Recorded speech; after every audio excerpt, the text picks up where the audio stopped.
Story time about how my neighbor killed my dog. So a little background information. When I was about 3 years old, my parents got me a German Shepherd. And my neighbors who lived next to us absolutely loved our dog. And so did their kids. Like, their dad literally put a doggy door in the fence, so that way our dog could go back and forth from our house to his house. Well, when I was about 8 years old, my neighbors decided to sell their house. So he told us that he had to take out the doggy door because the people that were buying his house hated animals. Well, the people who had just bought his house, they ended up moving in before he could take out the doggy door. So our new neighbors asked us if we could put like a piece of plywood in front of the door so that way our dog couldn't get through. And they said that they would do the same to their side of the fence. So my dad said, yeah, he put a piece of plywood in front of there. Well, my dog, Gabe, the one night that my brother let him out, he ended up getting the plywood off of the doggy door. Well, my brother literally had to crawl through the doggy door to get the dog before one of them saw him in the yard. Part 2 about how my neighbors killed my dog. So like I said, my brother let the dog out, and my dog got the piece of plywood off of the door. And my brother had to crawl through the doggy door to get my dog out of our neighbor's yard, so that way our neighbors wouldn't wake up and know that he got through. But whenever my brother went to go get Gabe,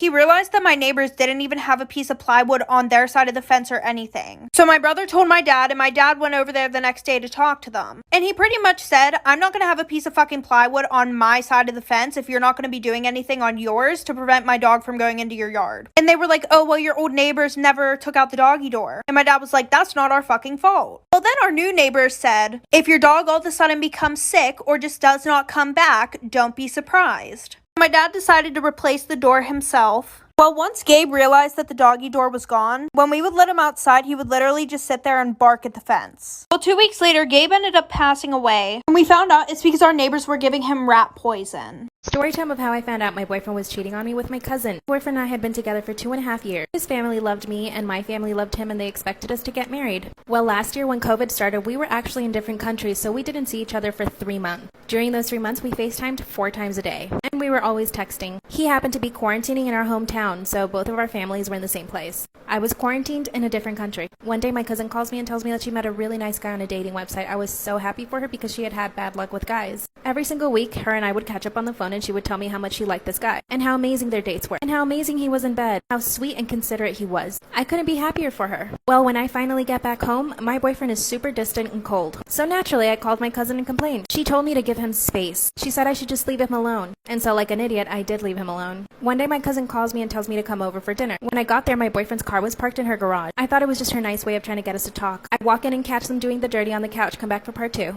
So I walk in on my cousin and my boyfriend doing the dirty on her couch. They quickly get up from the couch and get dressed. Of course, by that time, I'm in hysterics. I'm crying and yelling. My boyfriend instantly got on his knees and begged me for forgiveness. I went up to my cousin and I punched her right in the face. She wasn't expecting that. And I said, well, this is the guy that you've been dating, isn't it? She said yes, and that she was just trying to find the best way to tell me. And so she just thought the best way to tell me was to get me to walk in on her and him doing the dirty. I punched her again. My boyfriend came to her rescue, though.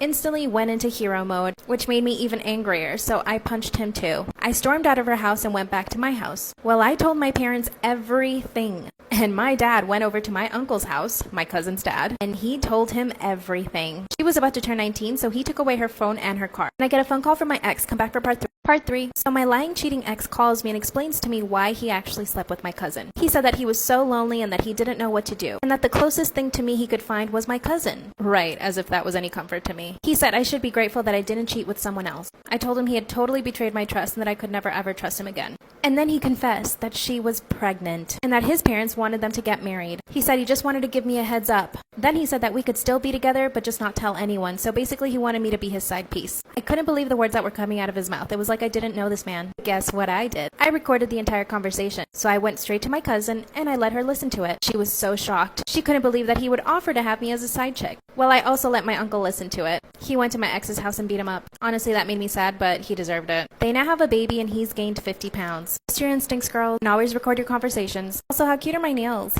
I found out my dad was a zoophile. For those of you that don't know what a zoophile is basically someone who has sexual attraction to animals. Okay, back to the story time. My name is Layla and I'm about 15 years old.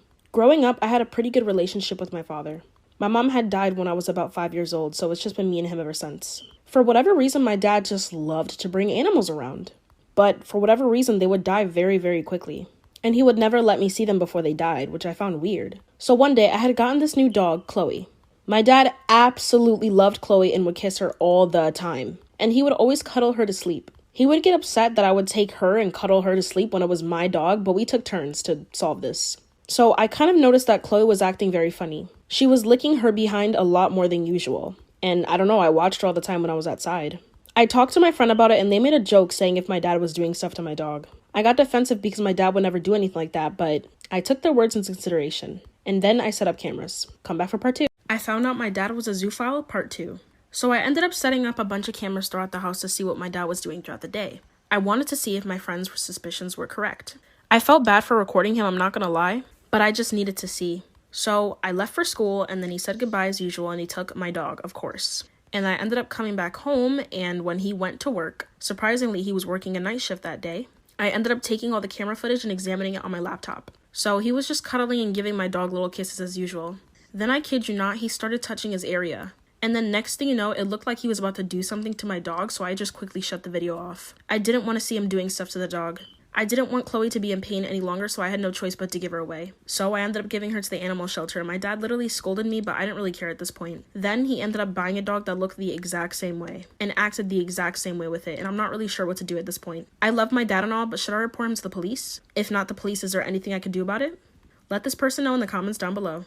This is the time my mom faked her death so she didn't have to take care of me and my siblings. Yes, this girl really faked her death. So at the time, I was 5 and my little brother was 3. It started off with my mom saying that she didn't feel well and she couldn't pick me up from school, so the bus would have to take me home. Well, a few months after, she started getting picked up from our house by this black car. She said that car was picking her up because of her so-called doctor's appointments. And she wasn't able to drive herself because she was too sick. Well, one day when this car came to pick her up, she never came home. Me and my little brother were sitting around for a couple days waiting for her to come home, but she never came home. And we were young, so we didn't do anything. Eventually, my aunt came over to our house and told my little brother and I that our mom had passed away and that she was cremated and they kept the ashes. So our aunt started taking care of us. Until one day I saw my aunt getting picked up by that same black car. That's when I started to get suspicious of everything and I decided to check these ashes. When I checked, it was flour. Like for part 2. This is part 2 of the time my mom faked her death so she didn't have to take care of me and my siblings. Like I said, my aunt told me that my mom had died and they cremated her and they let her keep the ashes and that she was going to start taking care of us. Me not knowing how long the cremating process actually took at the time since I was so young, I believed her. Until one day I saw my aunt getting picked up by the same black car that my mom used to get picked up by before she died. That's when I decided to check these supposed ashes and it was actually flour. So one day when my aunt got picked up by this black car, I decided to follow her. I didn't have a car. I was 5 years old, so I had to follow them by walking and hiding behind bushes. I was able to follow them up the street, and once they turned the corner, and there I saw my mom standing on the side of the street. That's when I see the car stop and I see my aunt get out and approach my mother. She tells my mom to give her money for covering for her and taking care of me and my little brother. My mom says she faked her death because my dad wasn't in our lives and she didn't want to take care of us anymore. I'm older now and I cut her off completely and I have full custody of my little brother.